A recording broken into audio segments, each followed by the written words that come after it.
अगस्त 2013 में मनोज कुमार चौधरी और उसके साथी एक तहकीक एक रिसर्च पेपर मंजर आम पे लेकर आए।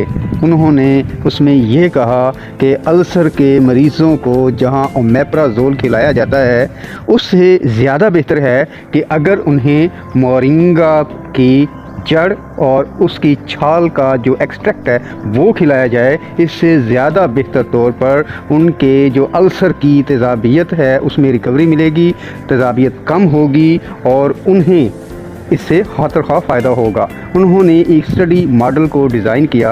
एक कंट्रोल ग्रुप था, उसके लिए उन्होंने चूहों को मुंतखब किया, क्योंकि मकसद ये होता है कि एक ऐसा जिस्म जो कि वही रद्द-ए-अमल वही नताइज पेश करे जो कि इंसानी जिस्म पैदा करता है। तो इसके लिए ज़ाहिर सी बात है इंसानों पर बराह रास्त हम कोई एक्सपेरिमेंट नहीं कर सकते, बल्कि उसके लिए चूहों का इंतखाब किया जाता है। एल्बिनो विस्टर रैट्स इस मकसद के लिए बहुत मौजूद होते हैं, जिनका जिस्म वही रिएक्शन वही रद्द-ए-अमल पैदा करता है जो कि इंसानों का करता है। उन्होंने अपनी तहकीक में 3 किस्म के ग्रुप बनाए।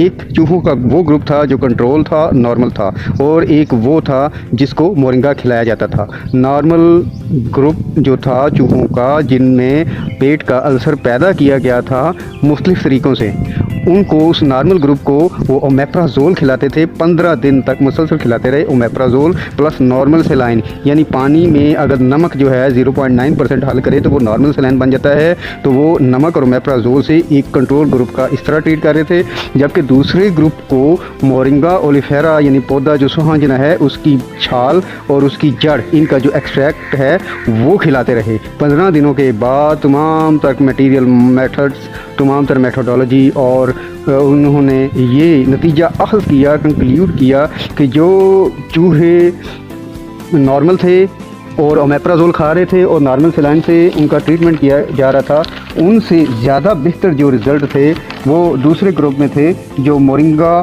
की एथनॉलिक रूट बार्क एक्सट्रैक्ट जो खा रहे थे। तो इससे उन्होंने ये कंक्लूड किया कि ये एंटी अल्सर है, एंटी सेक्रेटरी है और साइटो प्रोटेक्टिव एक्टिविटी ये रखता है कि पेट के वो सेल्स जिनको देखिए, जब हम एंट एसिड्स समेटिडीन, रेनेटिडीन, फेमोटाडीन और ये सब जो है चीज़ें वो देते हैं, तो उससे क्या होता है कि वो तेज़ाबियत कम हो जाती है। मगर जो सेल्स होते हैं जो स्टमक के अंदर जो तेज़ाबियत को रोकने वाले नॉर्मल जो सेल्स होते हैं वो डेवलप नहीं होते, वो रिपेयर नहीं होते। तो ओमेप्राज़ोल और समेटिडीन, रेनेटिडीन, एंटासिड, जेलोसिल और रेनेटिन ये सब जो है बस मसलसल खाते रहते हैं, तेज़ाबियत कम होती जाती है, मगर मैदे के अल्सर ख़त्म नहीं होता। जो उनकी कटिंग होती है, जो सेल्स को नुकसान पहुंचा होता है वो नहीं ख़त्म होता। तो इसमें अगर मोरिंगा की रूट बार्क एक्सट्रैक्ट ये दिया जाए तो उससे वो सेल्स को भी सुकून आ जाता है। मुफीद बैक्टीरियाज और जर्म जो मैदे में अंतड़ियों में ग़िज़ा को जज़ब करते हैं उनमें भी फ़ायदा होता है।